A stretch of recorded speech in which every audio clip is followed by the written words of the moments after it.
এটা এদিক থেকে না, এটাকে নিলে মোটাটা আসবে।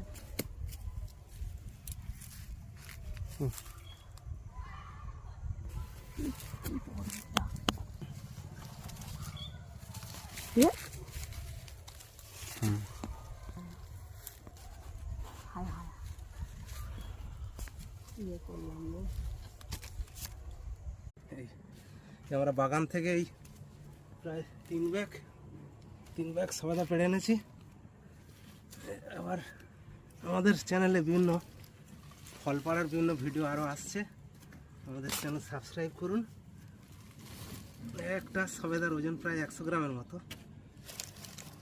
একটা নারকেলও পেয়েছি। রোদে রাখলে এ সহজে পেকে যাবে এবং সাধারণত